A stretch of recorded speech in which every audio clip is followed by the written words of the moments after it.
অর্থাৎ ক্রয় মূল্য বিক্রয় মূল্যের দ্বিগুণ হলে শতকরা লাভ বা ক্ষতির পরিমাণ কত। তো এখানে বলছে ক্রয় মূল্য বিক্রয় মূল্যের দ্বিগুণ।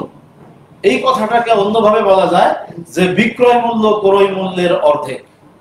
তাহলে প্রশ্ন 92, এখানে বলছে যে ক্রয় মূল্য বিক্রয় মূল্যের দ্বিগুণ, অর্থাৎ বিক্রয় মূল্য হবে ক্রয় মূল্যের অর্ধেক। তাহলে ধরা যাক বা মনে করি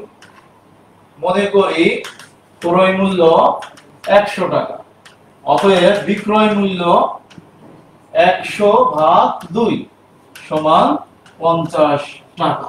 তাহলে লক্ষ্য করেন ক্রয় মূল্য বড় বিক্রয় মূল্য ছোট, অতএব ক্ষতি হয়েছে। তাহলে আমরা বলতে পারি ক্ষতির পরিমাণ 100 মাইনাস 50 টাকা ইজিক্যাল টু 50 টাকা।